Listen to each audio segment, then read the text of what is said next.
helpful as we keep chatting. I know everyone's busy with field work and other obligations. So I'll turn it back over to Doug, and I think he's going to give us a little bit of history on this project. And so am I coming through okay? You sound good. Yeah. Welcome, everyone. Thanks for joining us. Quickly, many of us have been tracking the development of the technology over the last 15 years. And I would say from my part that what we found was that it was very difficult to get any traction with funding agencies on this issue. It always came down to, oh, that's the registrant's concern. They should be doing the research, or it's not really science. There was just a number of reasons. And so we were really excited when the North Central IPM Center and the folks in DC who work in pest management made a special allocation to our working group here in the region. Many of you are members of that. And that allowed us to do some development of some educational pieces. But I think the most significant thing is the survey that we were able to conduct in the last 18 months or so. And most of our meeting today will be related to that. One of the, Cassie, I think maybe towards the end, we might try to spend some time doing a bit of futuring about the project, but that's for later on, right? So I think really that's about all I have to say. We're really grateful for the fantastic work that Cassie and Tiffany and Maria and others have done on the project. And I think we've got some good semi-quantitative data to share with you today that should be of great interest to everyone. Back to Cassie. Thank you, Doug. I'm going to go ahead and share my screen here. I think most of you probably saw these results and they were emailed to you. But if not, if anybody didn't get them, just please let me know, and I'd be happy to share those with any mistakes that I've found in the last hour. So I'm going to go ahead and while we're on thank yous, I'd just like to thank everyone for coming today and making time for this. I know it's a busy time of year if you're in any kind of crop research. But I'd also like to thank the people you're seeing on this list right now, the survey development team. These were kind of people from the original working group who helped, kind of went the extra mile and looked over the slides when they were kind of in their infancy and made suggestions to those. And also a big thank you to anyone who shared the survey link for this. Definitely couldn't have gotten the response rates we did get without a lot of help from a lot of you out there. So thank you for that. So, let's see. So the original plan for distributing the survey was to have a mailing list and to do something a little more representative, but that was not possible. There is no mailing list, at least not for the North Central region, for specialty crop growers. So good news for those growers because they're not hounded by people like me, but bad news for researchers who want to do this kind of research with that group. So what we ended up doing was we did use an online survey link, and that was distributed by folks that had been involved with the project beforehand, mostly extension specialists. But we also expanded to other agency partners. I kind of watched how many hits everybody's link was getting, and sought out some other partners and other people that we knew in those states that we weren't hearing from. So these states were all located in the North Central IPM area. That's the blue states you're seeing on this picture. So it's a 12-state region, and we focused on all growers who did USDA defined specialty crops. And we also added dry beans to that list, just because we had a lot of these Western edge states that may not be growing as many traditional specialty crops. We did get a good response rate. We had 286 responses, and we had at least 7 responses from each of those 12 states. So I feel like we got pretty good coverage for the region. But I do want to stress that this is not a representative survey because of the way we distributed the links. So for example, 48% of the respondents are grape growers. I'm not going to say 48% of the specialty crop growers in this region are grape growers. Maybe some of you working in grapes wish that were true, but it's probably not. So just to put that caveat in there at the beginning. We do have a nice set of data and some very nice results we can get out of this data though. So this is just a little bit more of a breakdown of who we heard from. And you can see we've got a nice diversity of crops being grown. We have some organic practices.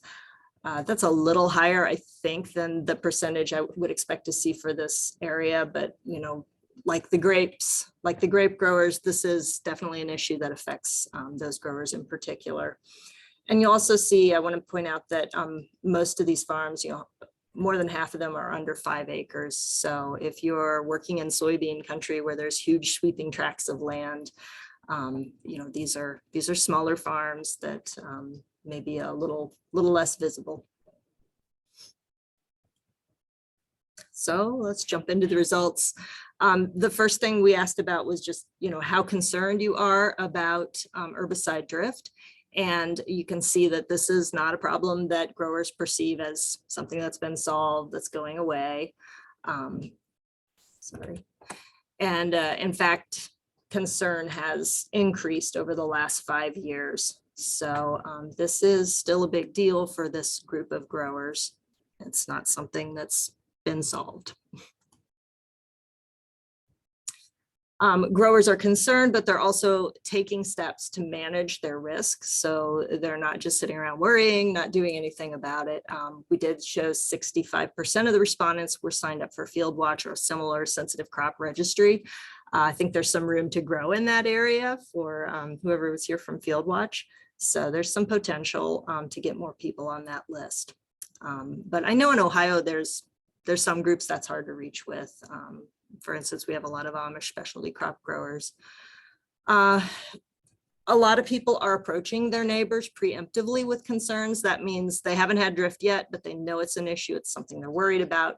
So they are going to their neighbor and saying, you know, I'm worried about this. What are you spraying? What can we do to make sure this doesn't become an issue between us? People seek information so they know how to react if this does happen. And most of them have a buffer zone or a tree zone, or a lot of them have a buffer zone or a tree line, something to prevent damage from direct spray drift, which as most of us here know is only part of the problem. What I want to point out is that only 7% of the respondents weren't doing any of these actions. So almost everyone is doing at least something to try to take charge of the problem and make it a little less of a problem. Growers were also, they seemed very confident that they could recognize drift damage on their crops. So it was nearly half of the people felt like they could kind of recognize drift damage when it happened. And most of them were aware if they had specialty crops that were sensitive to what I'll call the big three: glyphosate, dicamba, or 2,4-D. So in our survey, and this is just our respondents, 66% had experienced some kind of drift damage on their farms, either suspected or confirmed. We kind of grouped those together. And that was in that 5-year period from 2016 to 2020. So that's a pretty good percentage. Again, not representative, but it does show we have a nice group of people that either have or have not experienced drift within our survey respondents. It's a little higher for grape growers, which I don't think is a surprise. Grapes are very, very sensitive to many of these products. 21 to 31% said the damage was moderate or severe. And there's a bit of a range there because we're covering a 5-year span. But we defined moderate or severe, by the way, in the survey. That meant that they had some plant and yield loss. So it was definitely affecting their bottom line. We also saw 57% of the respondents experience drift damage more than once between that 5-year period. So this wasn't an isolated incident. They were getting hit, not just 1 year, but several years. And in fact, 20%, that's 1 in 5 of our respondents, experienced drift damage all 5 years that we asked about. So that kind of makes it a different kind of problem. And, I'll remind you right now that a lot of these farms were doing business on less than 5 acres. So that's a pretty significant hit. And again, a little higher for grape growers. Another problem for grape growers in particular was this issue of carryover. So in other words, they got hit by drift 1 year and they didn't the next year, but they noticed, the plants were just not coming back the way they were. There was a loss of plant vigor, vine vigor, or there was, a lower winter survival. We did see a lot more grape growers saying that, even compared to other perennial crops. So that may be something that's worth some additional study.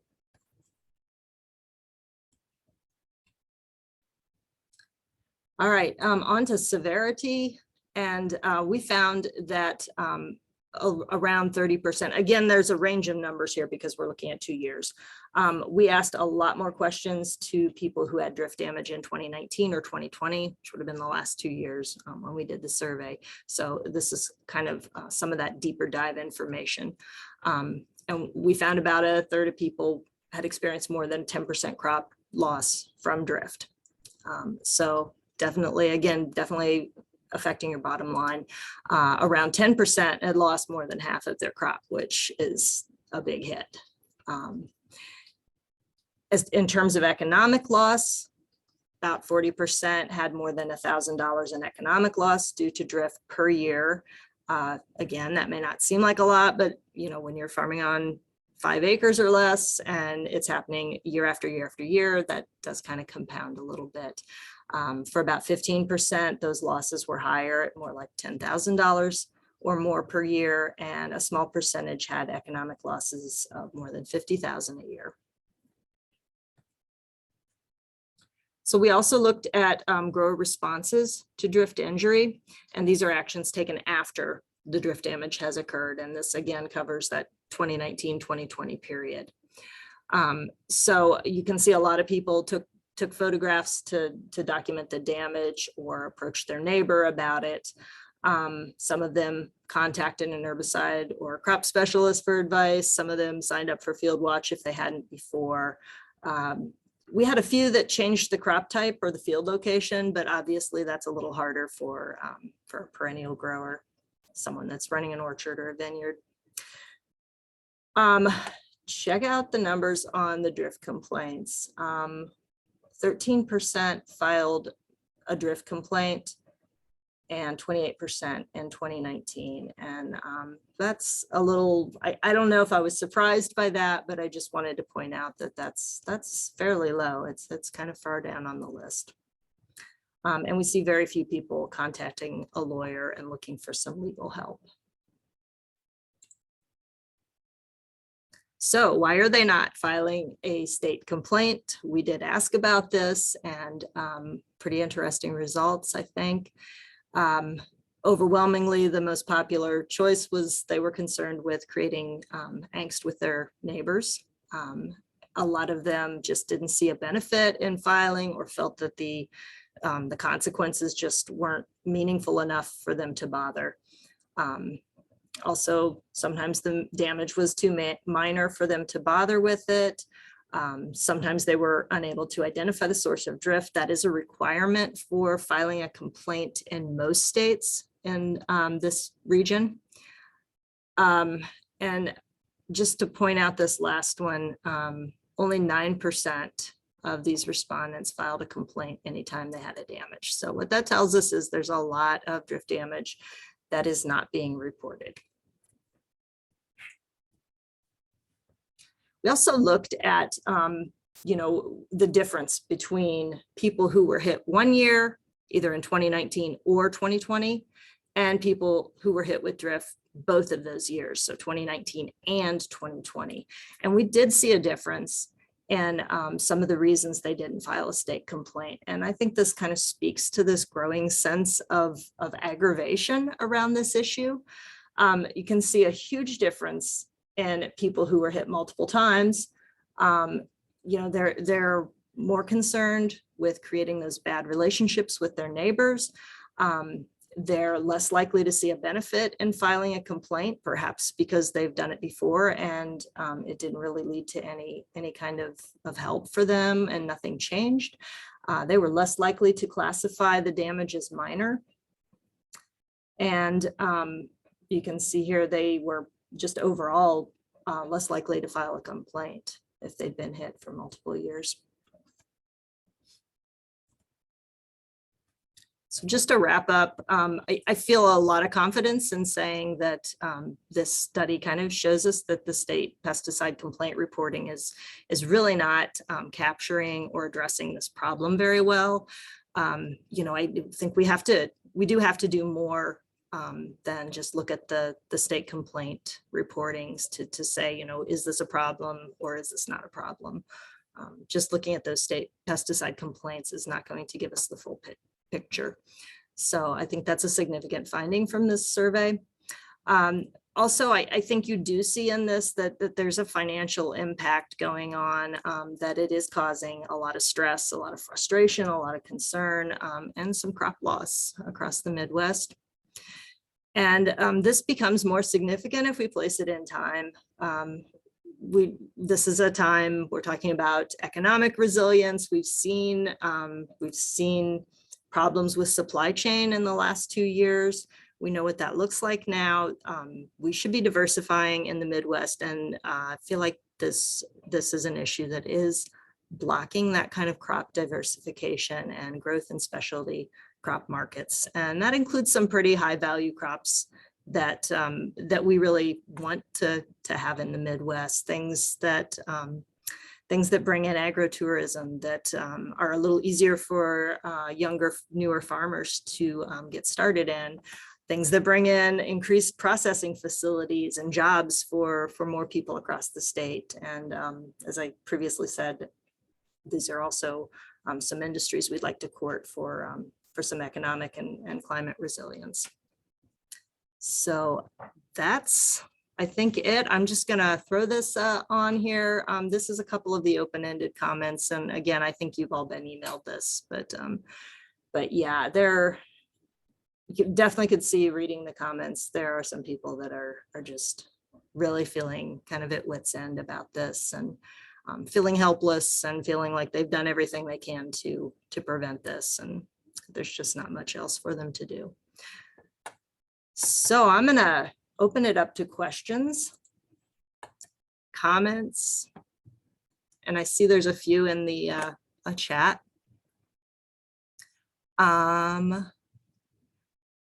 Patrick, we did not collect information on the economic scale of the respondents. But you're right, I expected a lot more economic loss in the grape growers, for instance. But we did compare those, like just the grape producers to the overall group of producers, and we didn't see a difference. So really the only economic information we have is just that economic loss. And that could include anything. We were clear in the survey about that. That could include not just crop loss, but like lost time and documenting, lost contracts, replanting costs. So that's kind of not a really good thing to use to measure the economic scale of the actual farms. Just reading your second comment here. Cassie, on his second comment, we can definitely look at actions taken in response to drift by farm size. Sorry, we probably all got an echo on that. Tiffany's in the room with me. So we will take a look at that. I think that's a good idea. Yeah. And I suspect you're right about that. So yeah, it's just there's so much that could potentially be going on with size, and thinking through some of the neighbor relationships as well. if you're talking about a very small farm next to a very large farm, there could be all sorts of power and economic dynamics at play Yeah, that would absolutely. be more exacerbated for a very small farm relative to a large neighbor. Mhm. So yeah, just since you do have the information on the farm acreage, you might be able to at least, might be something interesting there. Agree. And Kurt, I agree. I would love to pair this with a poll of field watch users and just kind of see what they say. I suspect maybe people were a little more likely to respond to our survey link if they had damage. But I think that would have been true if we mailed it as well. So that would indeed be interesting. Well, and one of the reasons that I asked that is we conducted a survey last year. Now, of the survey, we only had responses from 8 states, but we had responses from over 630 crop producers, over 1,100 beekeepers, and 275 pesticide applicators. So, we got a decent response rate back. And of the questions that we asked, some of them were similar, not the same as yours, but what we were trying to attempt to find out is, are we tipping the scales? Are we making a difference? And the responses we got back seem to think so. Now, I believe we're going to release that same survey again this year for the states that had not sent it out. So we may have some additional results as well. Cool. And did you ask about drift damage? Oh, absolutely. Just- We asked about drift damage. We asked about whether or not the use of Field Watch helped mitigate that drift damage. And then we also had quite a few areas where they could give open feedback. And that open feedback was very useful. Yeah. What were the percentages anywhere near what we showed on this survey? Just out of curiosity, or if you don't know. I would have to find out from the states how many they sent out. Some of the states did extremely well. I know North Carolina is represented here, and Sydney sent out a bunch of those surveys. North Carolina did exceedingly well. Nebraska did well. Iowa did well. It really just depended on really where the surveys were coming from, and did we catch the producers and applicators at a good time of year. Yep. Okay. Be interesting. Thanks, Kurt. Oh, you bet.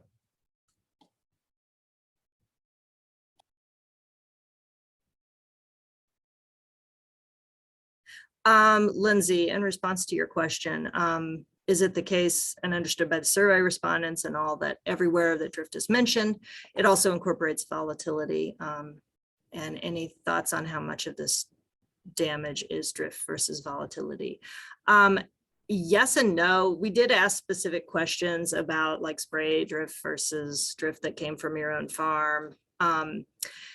We also asked later on in the survey, like where they suspected this drift came from. So that gave us some insight into kind of the mode of action. I guess you can still use that term on drift, but often, more often than not, it was glyphosate, dicamba, and 2,4-D. And I think with dicamba and 2,4-D, I would think that was probably that kind of volatility drift. I'm not sure though. Doug, anything you can add to that maybe? I think the only thing I would say is that I think for the most part, farmers do not attempt to distinguish between droplet drift and volatility drift. So I would say that it's safe for us, in my opinion, it's safe for us to make the assumption that this is across the board. This is drift, volatility and droplet drift. So I feel like it was clear that they realized that was part of it though.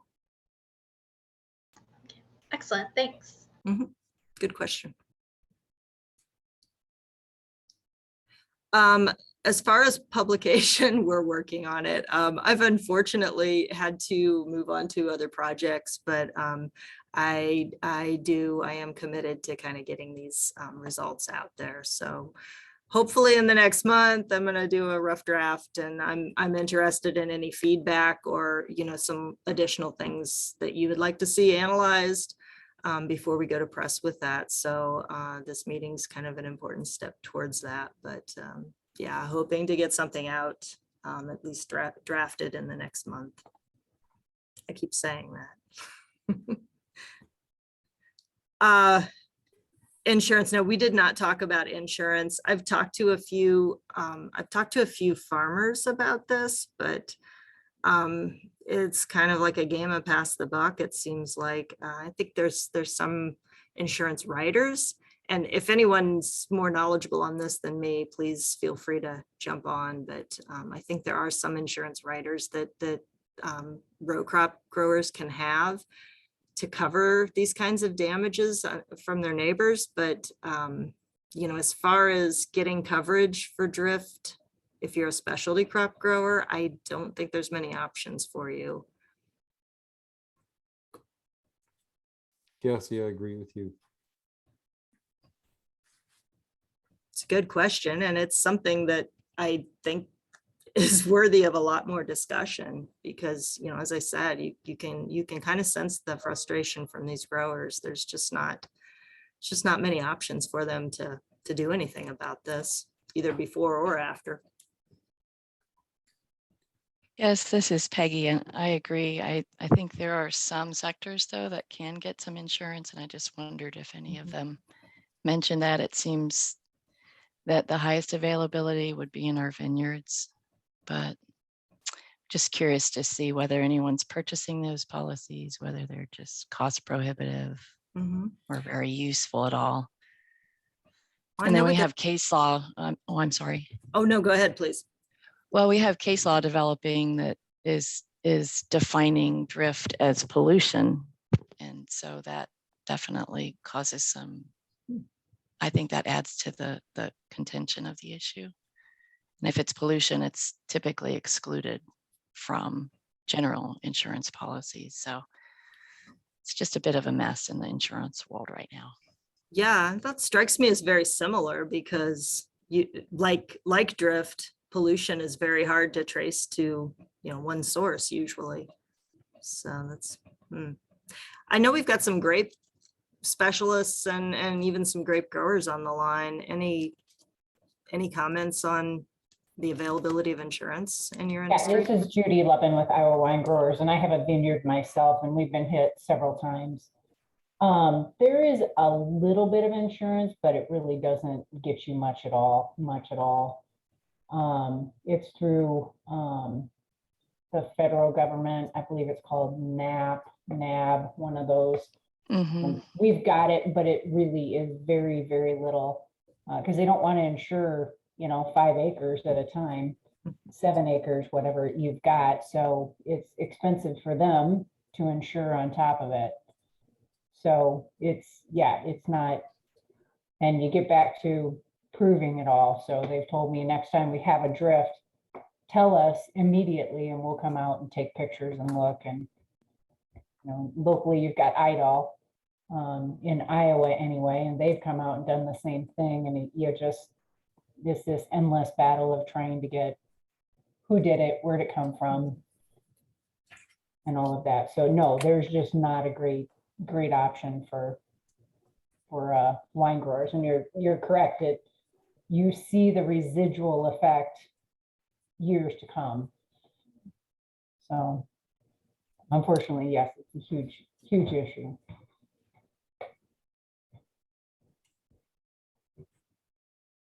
Has there been any research that people are aware of to kind of document that, or maybe somehow, I guess, again, that's the problem of linking that to the drift exposure, but that would be. Yeah, I'm not aware of it. I think so many people, just like your slides say, they don't want to report it because you don't want to cause a problem with your neighbor. We go straight to the sprayer, and instead of the neighbor, because it's not really the neighbor's fault, it's whoever's spraying. It's the applicator's fault. Yeah. Cassie, were you referring to, when you asked the question about research, what specifically were you referring to? is there any research? I think you'd mentioned some when we were talking the other day that just kind of shows a lingering effect, or that would prove a lingering effect on some Yeah, of these perennials. there is research on it. I'm not aware of anything that's real recent. There was research that was done, 20 years ago, and probably a little bit since then, but I think it grossly underestimates the potential for these herbicides. And I think I'm talking primarily about dicamba and 2,4-D when I say these herbicides to affect vines in particular, one, potentially 2 or 3 years after the application takes place.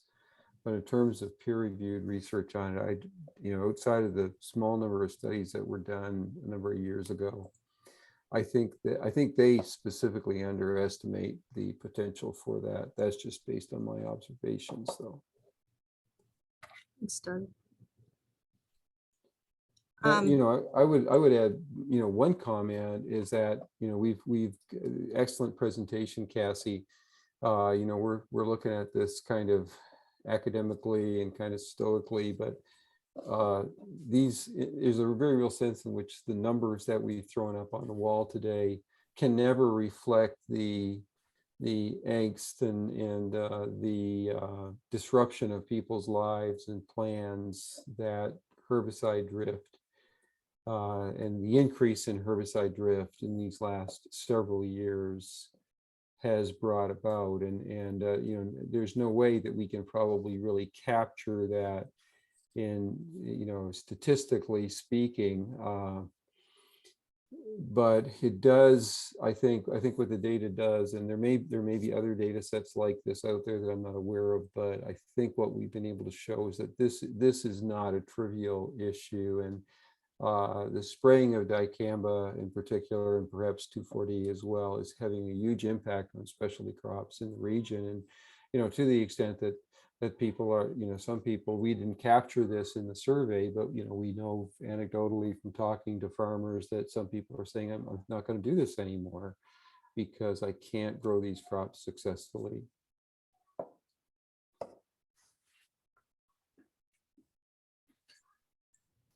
Any other questions, comments?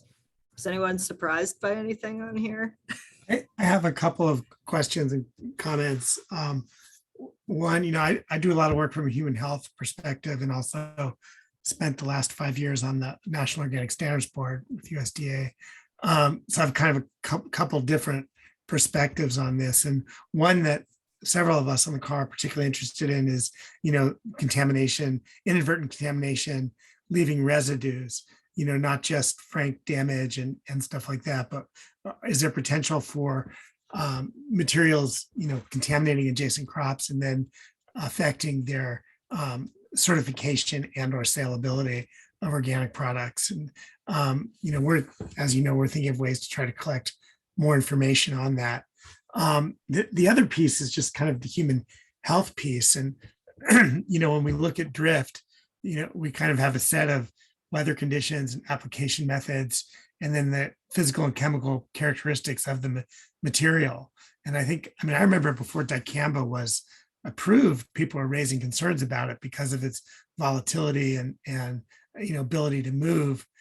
We see when we look at pesticide residues, for example, in house dust, we see, relationships with agricultural use. And we also see some of those associations are partially dependent on things like volatility and how things redeposit. Do they deposit on particles, or is it a fugacity driven process?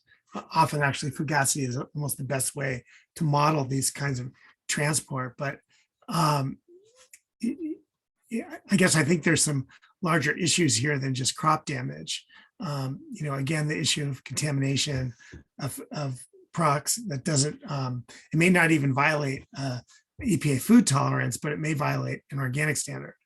And there's potentially a big impact there. And then again, I think if there was some national database on this information, I've been looking for that kind of information to think about it, especially in terms of human health issues.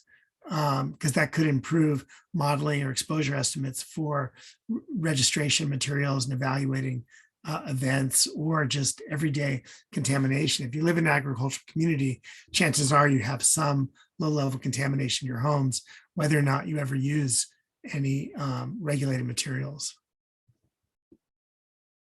No, there was Lisa, yeah. I'll go ahead. respond to your comment in so much as you may well know, as many of us do, that in the case of dicamba, I don't believe there are any tolerances established for food crops because it was accepted as good science that the new formulations of dicamba that are supposed to be used on these crops would not volatilize and that any droplet drift could be managed. So we know that that's absolutely not the case, and we do know that there are residues. However, there are no tolerances, and so it's, you know, the issue that you're bringing up about contamination is an enormous issue, and for the organic industry as well as for much of conventional ag, because if they have contamination, they cannot sell their crop as well, because there's no tolerance.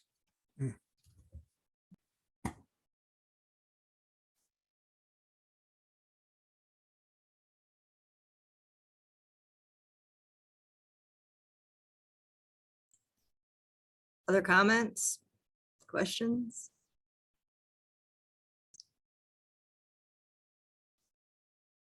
About outreach efforts. If I had like limitless time, what I would suggest would be like releasing this data in like a more regional state kind of setting, but also kind of pairing it with a human story of somebody that's been personally affected by this. So you can see like, you can see the numbers, but you can also see like the human side of it, and you know how this is really affecting not just a local specialty crop farmer, but you know the diversity of agricultural enterprises and the social fabric of rural areas.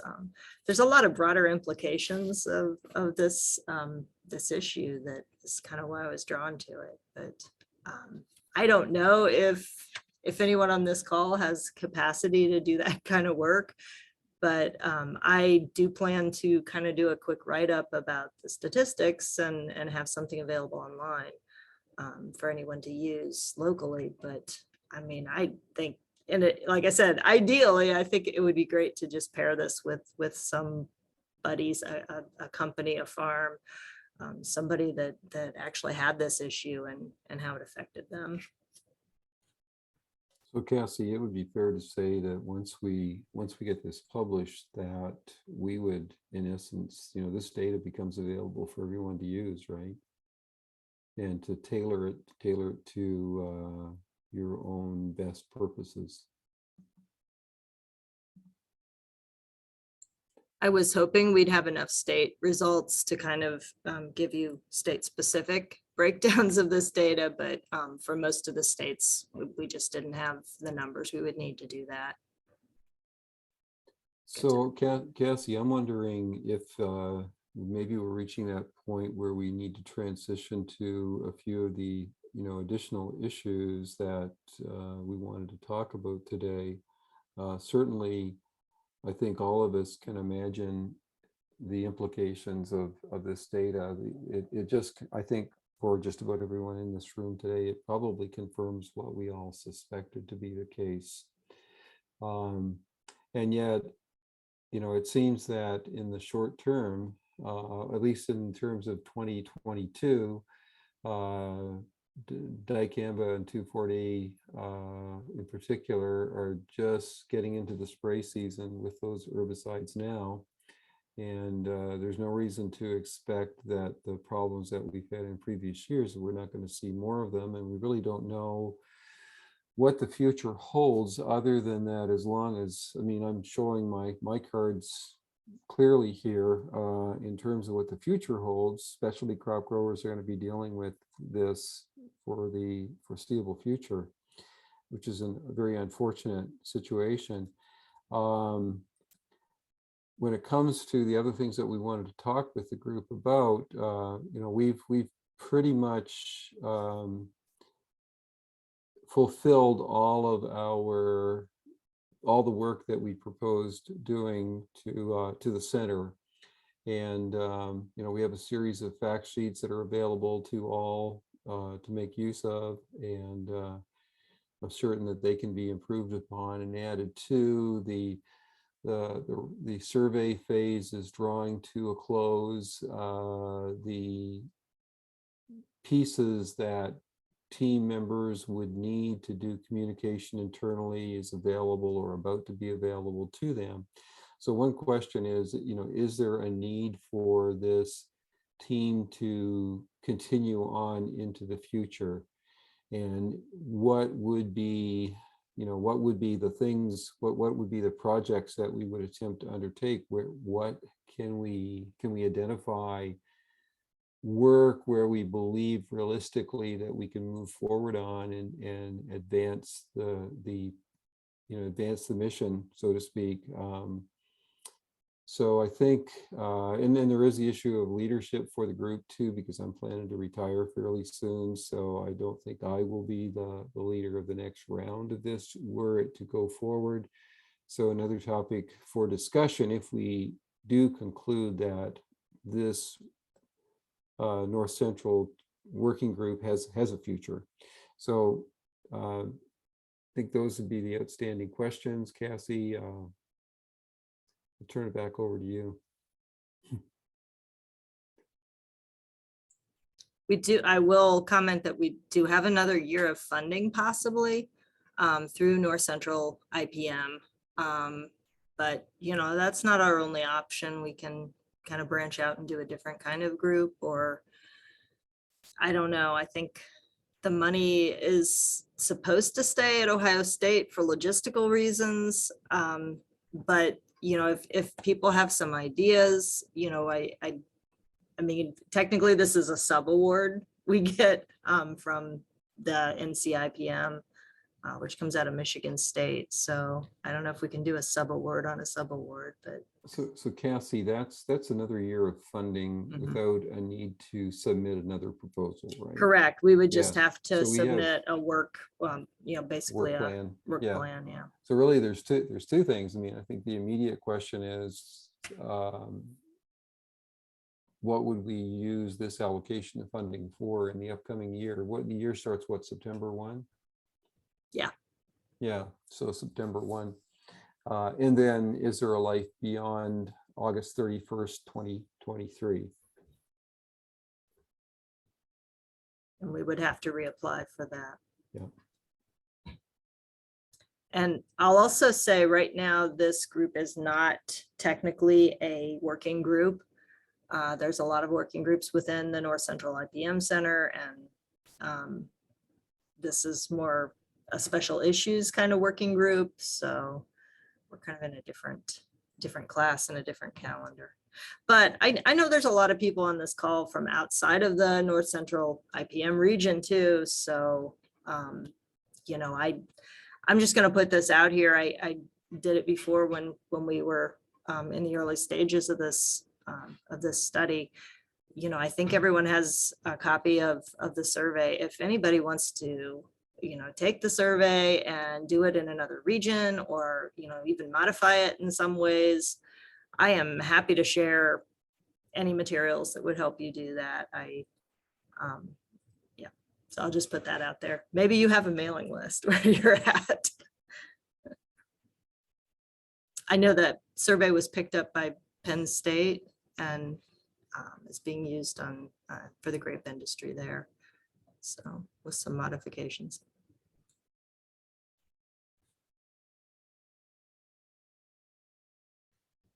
You can take a quick look at what the growers in the survey said. Just share my screen again here. Sorry. Yeah, Cassie, real quickly, the Penn State group, when did they get started on their surveys? Maria, can you answer that if you're on there? Yeah, Cassie, am I having bad feedback issues? Nope, you sound good. Great. Okay. So I believe their funding for anything drift related began January 1st. So their surveys would be ongoing this current year.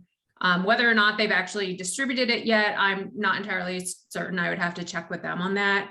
But that's tied into an industry specific grant that they have to survey the grape growers, as well as to do some potted vine studies on drift injury. Cool, thank you. Let's see. These were future research needs that were suggested on the survey. We had open-ended period. And I would be interested in the folks on this call, if people are doing research in this area. I think, another nice thing we might be able to do at this time is just do a little sharing so we know what's going on out there. Different states, but just thought I'd put that up there. I think the two, I don't know if Doug or Maria wants to say something. I know Ohio State has a current project looking at tools and tests for detection.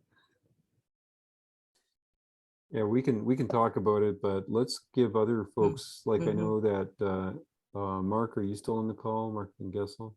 And there's the work that's taken place that he's been involved with. I think it'd be great to hear, what's going on around the country. And even if it's just perspectives from different parts of the country, we've got North Carolina, we've got California on the call.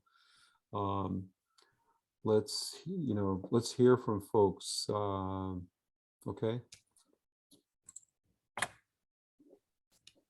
Thanks, Asa. Thank you. So this is Mark Mangas. So I'm not the best one to speak on this. I was just a collaborator with Terry and his grad student, Maggie Washich, taking the lead on it. But we were looking. The premise was, is the requirements for soybean drift, or the how sensitive is these vegetable crops compared to soybeans, and the precautions that someone were to use for soybeans, would they be adequate for vegetables? Maggie looked at a number of vegetable crops in the greenhouse, and based on that, selected 3 species to go to the field with, looking at a range of rates. She looked at eggplant, picking cucumbers, slicers, and eggplant and snap beans. And a range of rates, looked at different timings. The amount of injury that you saw was greater if it was injured during the vegetative stage than at the reproductive stage, yet the impact on yield was greater at the reproductive stage. So in the field, what we saw was the injury was much worse with snap beans than the other species. In fact, we at our location worked with slicing cucumbers, and the slicing cucumbers, we saw very little, if any, injury in the field, while her results from the greenhouse showed it was one of the moderately sensitive plants. So anyways, that was it in kind of a nutshell. We didn't get in. We didn't measure drift in the field and setbacks that might alleviate some of these concerns for processing vegetable growers, but we focused more on relative sensitivity of species commonly grown in the area.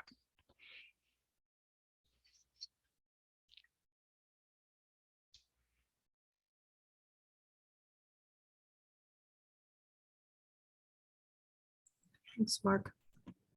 I will say, if you want more information, both of Maggie's papers, both the greenhouse and the field, has been accepted for publication in Weed Technology. Sweet.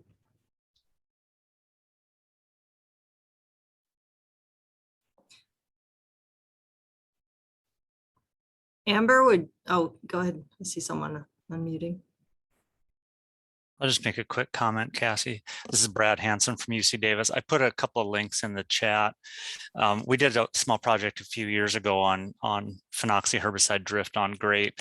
I'm not sure how applicable it is to the Midwestern situation, primarily because our grapes break dormancy quite a bit earlier, and we don't have the vast acreage treated with 2,4-D or dicamba during that time of the year, since we would typically use that in winter wheat and winter cereals. So I'll just make that comment that although we have a lot of acres of grapes, we don't seem to have this issue with these particular herbicides. I tend to get more questions about rangeland herbicides that are more commonly used during that time during a sensitive time of the year, like aminopyrrolate or triclopyr, rather than 2,4-D or dicamba. And I would say similarly with our vegetable industry, that's such a big player here with so few cereals or trait-based resistance in soybean or cotton. Thanks, Brad. Different dynamics. You can tell me whether or not this is anything at all of interest. Earlier this month at our board meeting, we had a really nice presentation from some folks out of Missouri. Kevin Bradley and Mandy Bish did a study trying to determine how to help, for one thing, trying to determine how to help applicators avoid drift in the first place. And they looked at a number of tools that are available to applicators and then presented that to our folks here in Indiana as well, because we too are doing some very low-key studies as to whether or not these weather tools are even something that an applicator could rely on. So anyways, I have their presentation. I'm happy to post the link if you think that would be of interest. That'd be great. Yeah, that's good work they did there. Yeah, it was wonderful, and it pretty much matches the same things that our investigators were providing similar data when they went out to do an investigation. They'd use a handheld Kestrel type instrument and note the location, the GPS coordinates, all the information, all the data from that instrument, and then we would compare it to the nearest NOAA station. And even then, the data was varied greatly. So these apps that our registrants have come up with to help their applicators use their products are essentially worthless. I'm happy to bash the registrants if anybody wants to listen. So this is Scott Nolte. I realize I'm out of conference here, but I've joined previous meetings and any opportunity to try and better understand what's happening in other parts of the country, that we can use that information to apply what's happening in Texas. I'm all about that. We were actually a part of that study that was just mentioned, that Mandy Bish headed up, collecting data in our state, as well as, I think there were 12 or 13 total.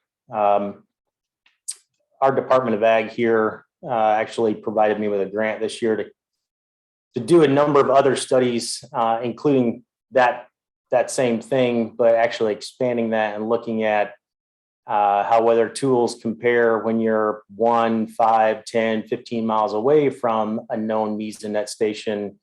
I think our biggest challenge is providing our applicators with useful tools and recommendations on how to use them in a way that they can actually make a good decision. If they're looking at weather underground and it's telling them the wind's blowing 15 mile an hour to the north, but they're 10 miles away, it doesn't really give them relevant, useful information. And so, and we're continuing to conduct more research looking at other ways that we can reduce drift with different application methods, but I don't know if anybody else is doing anything similar to that.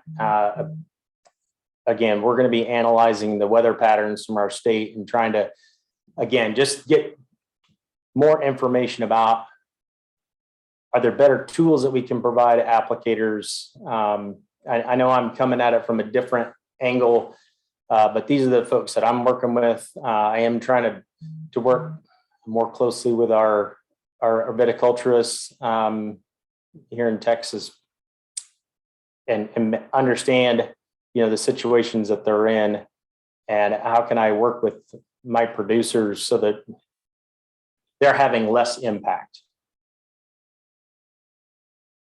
I think that is part of the equation. Thank you. Kim, oh, go ahead. Sorry, if there's somebody else, I'm not sure if there's a line or. No. One of the kind of needs that springs to my mind, and again, I kind of come at this as more of a social science side of things, is part of the issue here, of course, is that this is a thing that is caused by a particular set of practitioners and affects everybody else, right? Other growers, especially crops. Kim brought up trees. Asa earlier was talking about public health impacts and so forth. All really distributed kind of impacts. What strikes me is that there's lots of little research groups doing little pieces of that overall impact. And there's very, very little systemic work looking at the overall system of impacts, because that's a major issue, is that much of the damage, therefore, is extremely invisible. So I really appreciated Scott's discussion about working with applicators, working with other growers, and so forth. And that's excellent, give them better tools and so forth. But we also got to talk about incentive. So Peggy was talking about some of the punitive incentives in the chat there, in terms of legal and policy sanctions and so forth that can be put on people to assign accountability and liability. That's really, really challenging sort of thing to do, limited. But there's an element of this that's simply just raising a more complete picture of the kind of harm that can be caused to a whole range of natural systems and cropping systems and human communities. I was struck, again, coming at this as a social scientist, by some of the comments that you received qualitatively from respondents. There was one, I think, that said, this is, we had drift coming out of our house, this is ripping rural communities apart. So many people talking about, worried about pissing their neighbor off. You can see how that, a lot of this is going to come in that psychological community relations kind of dimension as well. So that's a whole other impact area, right? So there's all these different pieces. So anyway, I just talked a lot about that, but it's a big issue, right? But again, comes from one place and then spreads out all over the place, but it gets spread out so much that it's really easy to just say, oh, well, it's not that big of a deal if you're only looking at one tiny little piece of the system. But if you look at the whole system, I think it looks like a much, much bigger deal. And that might be necessary to get any actual action on kind of starting to address some of these things. Good comments. Amber, you want to talk a little bit about the work you guys are doing? Yeah, I just want to sort of piggyback off of Patrick's comments a little bit, and maybe, I guess, so the thing is that at the Organic Center, we received a planning grant from the USDA to explore this topic within the organic sector. So we sort of come at it from that organic lens. And I guess this is where I'm thinking about piggybacking off of Patrick's comments, is that, we're taking one angle, looking at one community versus, like whether it's specialty crops or whatever. And it keeps it all piecemeal. And I keep thinking about how the work that we did in our preliminary exploration of the impacts of, well, we had inadvertent pesticide contamination, but drift was highlighted as the largest concern within that. And it just seemed like your survey results were just so in line with ours, just a different community, you know? And so I'm just thinking sort of as an endpoint, how do you get from point A to point B, where point B is to make a change? Because it seems like all of us, everybody is impacted by this. But if we're all scrambling and in our own little sectors trying to identify the same problems and come up with the same answers, you know, at what point can we collectively show that this is a big enough problem that policy needs to change, or something, you know, something major needs to change, and how do we facilitate that? Is a question that I'm thinking as I'm listening to this conversation. And I just want to piggyback one last thing, so I don't mean to talk too much, but just what Amber was saying at the end there in terms of, yeah, getting like the multiple facets of the problem clear, but also in terms of thinking about solutions. I think it's helpful to think about stacked benefits of certain solutions. So if Scott's out there working with applicators and say, well, here, if you do this tool, not only are you going to reduce damage here, but you're also potentially going to reduce damage here, right? And that kind of flips the conversation on its head a little bit too, when you start being able to make greater justification for, here's the benefit of certain sorts of things. And it's not just one benefit, it's a whole bunch of different things. So it's not just about talking about it in a negative sort of sense, but it can also be. Right, like just identifying the problem that exists everywhere. It's, yeah, you're right. Like then if you can find a solution, then it's actually, it has a much larger impact, because we know that it's affecting so many different people and sectors, et cetera.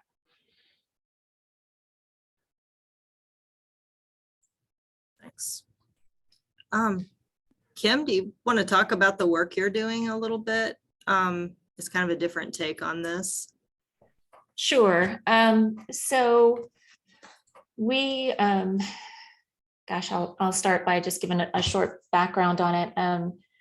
About 5 years ago, we started getting a lot of calls from landowners and members of our organization. We're a statewide conservation organization in Illinois, and they had been getting hit by drift and had been noticing that it was getting worse. And you know, we also work with a lot of growers, both conventional and organic and specialty. And we decided to start a monitoring program, looking at basically doing a rapid bioassessment of areas that are impacted by drift. And over the years, it's really started to focus more on natural landscapes, people's yards, conservation areas, public lands. And you know what we're seeing is that this injury is really widespread, and even some of the specialty growers that we visit, they don't always recognize the drift that is occurring on their property. Particularly with private landowners, a lot of them do not recognize that their trees are symptomatic of drift and exposure. So you know, one of the things that we are really concerned about is the fact that, you know, as you indicated, as the results indicated in your survey, you know, this underreporting is certainly a problem, but I think that there's also this issue of lack of information and awareness on the issue, and the inability to identify, you know, symptoms as potentially being drift or associating them with some other type of illness or disease. And so I think that underreporting could potentially even be, you know, a much larger problem than we're recognizing, because we are dealing with volatility so much now. And then, you know, we've also just realized that this really takes an emotional toll on landowners and on growers, not just a financial toll, but a psychological and an emotional toll when they see their trees injured, or the trees that their great grandfather planted and they're now declining or they're dying and they have to cut them down. And it's really traumatic to see this happen, and not have a way to help people solve this problem. And I don't know the answer. We're trying to do it from a lot of different angles. We're working with, you know, the growers and communicating with landowners, but it's really complex. And I'm glad that you had this meeting today and did this survey. Thank you. So Kim, I want to comment on that. It's often occurred to me that you know, citizen science might be one way to approach the impact that dicamba and 2,4-D drift are having on our rural landscapes. And, if you see injury, then you can be confident that photosynthesis, net carbon assimilation, so you can even bring in climate change if you wanted to there, are being impacted adversely. The science is pretty strong on that.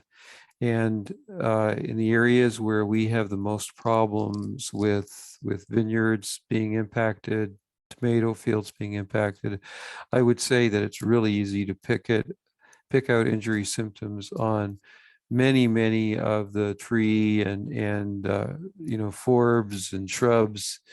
There are relatively few deciduous plants that are not impacted by one or both of these herbicides, and glyphosate just makes it worse. So that's certainly, I think, a potential opportunity. And then the other thing that I hear everybody saying is that, wow, we don't have any tools to work with. Peggy, I thought your comment was great. I'd love to hear from you actually about do you have some ideas about new legal and policy tools? Because obviously the ones that we currently have, outside of taking someone to court and suing them, that's about the only tool that someone has that I'm aware of. After you've exhausted meeting with your neighbors, meeting with the elevator operators, et cetera, and you're still getting drifted on, that's you end up taking them to court or just acquiescing. So can you suggest what might be done in terms of policy tools? And then on the general topic of tools, like we don't have, getting an actual detect is challenging. That's the best way to describe it. It's not distinguishing drift injury symptoms from other possible causes of deformed growth can be very problematic. It's not something that a novice can address. There's, as far as I know, I'm not aware of any mitigation methods that help whatsoever once drift has occurred. I have heard that irrigation has been shown maybe to help a little bit. And then a real conundrum is, where did it come from? So in terms of sources, that's unless it's kind of a direct line of fire, it can be almost impossible sometimes to determine where drift originated from. So these are kind of, individually, and I forget who it was. I guess it was probably Patrick who brought this up, individually, and we're all working as individuals. It's difficult for us to impact these problems, but this is an opportunity for us to think collectively, and maybe together we and others can come up with some actual tools that would make a difference, because there's no evidence that dicamba and 2,4-D are going to go away anytime soon.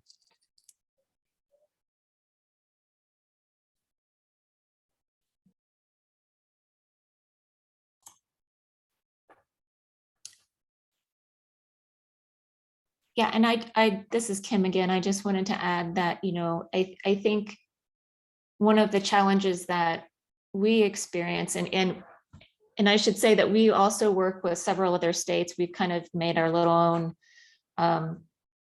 herbicide drift working group with other states that have been experiencing this, whether they're forestry professionals or biologists or what have you. And, one of the things that we realize we don't do a very good job of, or we have trouble communicating, is the message and how to communicate it in a way that is effective and is not going to be,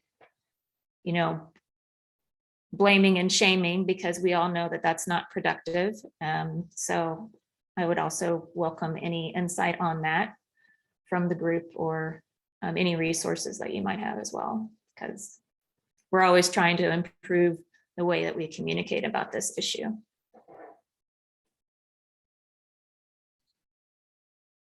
Hi, this is Peggy. Sorry, I don't have a camera open right now, but hopefully you can hear me okay. I was just thinking about Doug's question about what tools are available. That's something I have thought about a lot. And, you know, typically we look to litigation and insurance in my world as the tools, and those are failing us a bit. I do track litigation, and it seems to me this, I think, aligns with your results there, that people who are not involved in agriculture seem more likely to go to litigation against a drifter, where, you know, when it's farmer versus farmer, I just don't see many cases like that. And instead they try to handle it perhaps through the state process. But even that, as your research shows, doesn't happen very often. And then insurance, as we've already discussed, is problematic too. But I think about comparing it to other high risk type activities that we have in agriculture, and you can come up with a few solutions there, like maybe some type of indemnification fund that could be funded by some type of fee. You know, we see that in the grain industry. For our grain handlers, there are fees placed on that product to address that risk that that handler is going to go under, and farmers are going to be left holding the bag. So I wonder if there's a model there with something like that. And then, of course, you know, we've said over and over again that part of the problem is the product itself. And so how do we bring that producer into some type of risk tool that, you know, many would argue would only be fair for them to be funding in some way. But I haven't quite finished my thoughts on that one, Doug, but I'll let you know if I can find a model for something like that. So we had back in 2011-ish, 2012, around there, a large group of us submitted one or more proposals to the Specialty Crop Research Initiative. And we were not, you know, we did get a planning grant. So they funded that. And then we went back with a major project. We actually raised the match and we were not able to get it funded. And it's just proven to be difficult to do that. You know, this is kind of like, you know, for agriculture, this is kind of specialty crop agriculture. This is, you know, I won't say that it's the proportions of the pandemic, but it's big. And, you know, we have a lot more data than we had back in 2011. It's no longer a question about whether or not this is a problem. We've got more lawsuits that have gone forward. Perhaps this is a time for a group that would include some of the people who are here today to go back and look for some bigger funding. And not Kim, but maybe it was Amber, your group has done this, has been attempting to do this for the organic industry, and I think that's great. But there's a need for the larger specialty crop industry as well to be involved in this. So I'm just throwing that out as something that maybe this group should be considering. What it does seem clear is that there is a need for the group to go on. Or there are needs that, there are things that need to be addressed. You know, is this group, we have a year of funding moving forward. We really haven't kind of come up with something that we think absolutely needs to be done. Other than the discussion this afternoon, when I say we haven't, I mean our little group at Ohio State have not come up and said, this is what we're going to do in the next 12 months. I think that's an immediate topic that needs to be reconsidered in light of the discussion this afternoon. And I would also say that in light of this discussion, perhaps we need to be thinking about where do we go from here beyond the next 12-month period of time. So just back out to the group then.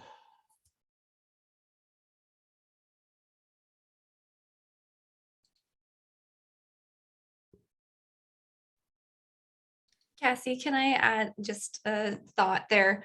One of the roles that I have had at the center, the Organic Center, is helping to facilitate fundraising efforts. And I'm not going to say here that this is within my scope, but I'm just throwing out some ideas. And I was wondering if you all had already pursued a specialty crop research initiative proposal, but those are quite large. I can't remember if it's $5 or $10 million cap, but they're quite sizable.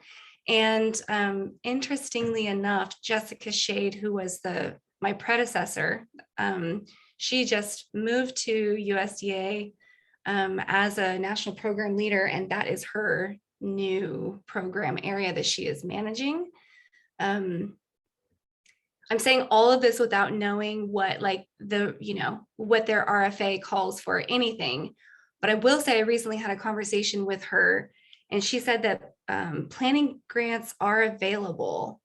And from our perspective, it takes a lot of time to organize even just submitting a proposal that is competitive. And also when you're trying to wrangle a topic this big, I mean, this is exactly what we're going through right now, is we have so much interest, so many different types of scientists that are interested in this, so many types of farmers who are interested in this, and trying to, size it down to something that's digestible to submit takes a lot of time and effort, but planning grants can help with that by at least providing some funding in that area. So I'm just throwing that out there, and also to say that the Organic Center is excited and interested in future collaborations too. Like, we have identified so many research ideas and directions that could be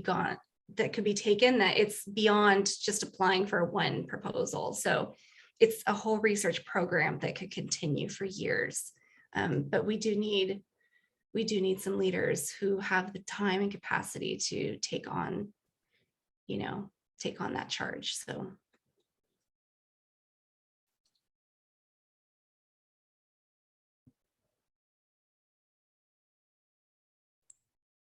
Good thoughts. And I think, Doug, yeah, things are different than 2012. I think we've got several years of damage behind us that we can point to.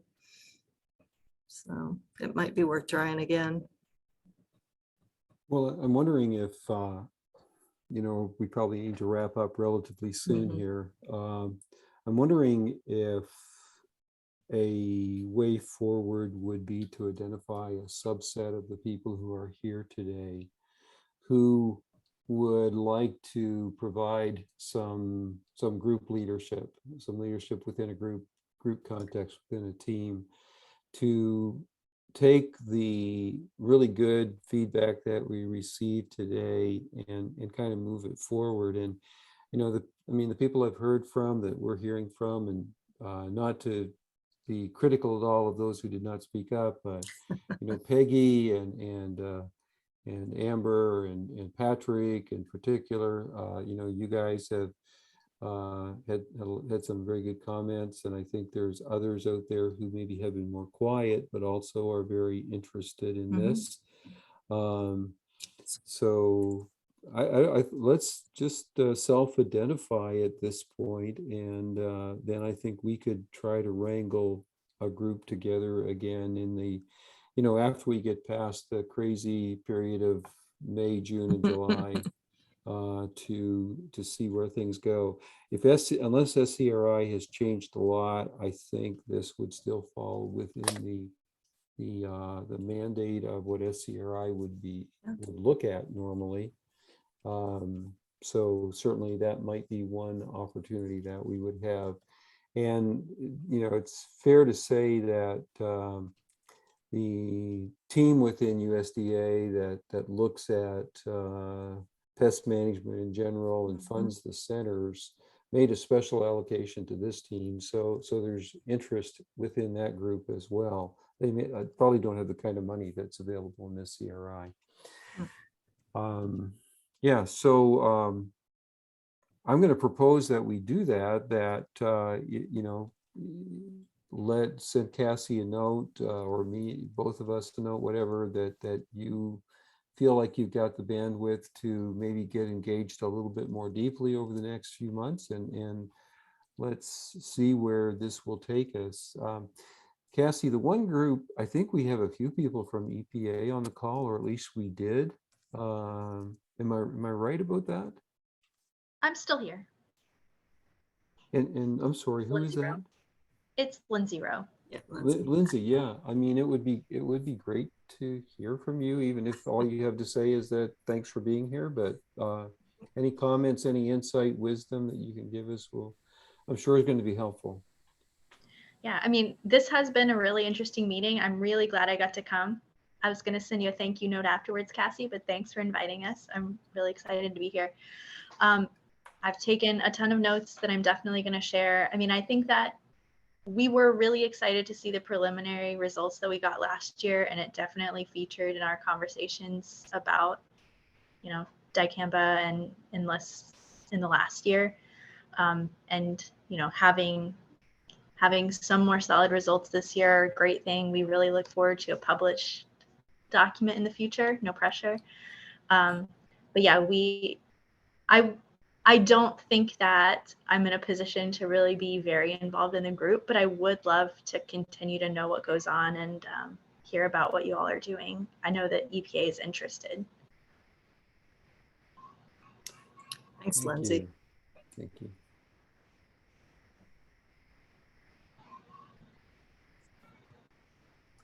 So Cassie, looks like you were about to say something when I interjected. Oh, no, I just looked up the SCRI grant real quick, and it looks like it's due around January.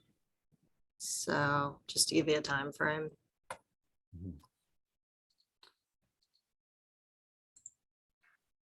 Well, I would say that, Patrick, Peggy, others, those of you who've been vocal this afternoon, we'll repay you for your for doing that by badgering you to get engaged more deeply. And we'd love to hear from others who would like to continue to be a part of this. Everyone's welcome to be part of these get-togethers that we have. We appreciate every single person who's here, but realizing that not everyone is probably going to be on a team that might push this forward. We would like to hear specifically from those of you who want to, though. Okay, let's leave it like that. And yeah, keep me on the list. And I just wanted to step in for a second and say that I've been working with Amber and a larger group. ASA is part of that as well. He was here earlier. Unfortunately, most of our other collaborators couldn't be on the call or maybe didn't know what this was. But we are pursuing some largest grants, both through AFRI and through REI, on this topic area, a little bit more focused on the organic sector. Yeah. But so if I'm not speaking up in terms of getting super involved in this, it's because kind of already up to my neck in those projects. But yeah, definitely interested in staying part of this conversation. And I think it's worthwhile considering institutions or leaders that are situated at institutions that can have a core team within the same institution, or at least the same region. That, in my limited experience, tends to be associated with more successful, long-term, large-scale, interdisciplinary kinds of initiatives. So, I don't know what the current situation is at Ohio State, but I sent Cassie a potential person in the chat from a social science perspective. So it might be, maybe there's some up and coming, junior faculty or something like that there, or there was the mention of a group out of Penn State. So maybe there's a group in one of these places that kind of can form a core. Being in the Northeast and at one of the smallest land grants in the country. I'm not exactly in a good position to offer that service myself, but Appreciate that.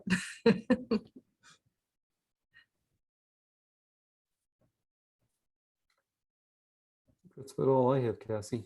Yeah, well, I will share these results. I know there's some people that wanted to join us and just weren't able to. So we'll kind of push this out and see what happens. We'll cast our bread on the water, as they say. But yeah, look for more. And if anyone has like ideas on good outreach or, you know, some things we can do to push these results out in a meaningful way, I would be real interested in hearing from them as well. So see what I can do. All right. Thank you all for joining us today. It was so great to have a nice group here. Appreciate Thank you it. so much, Cassie. Thank you.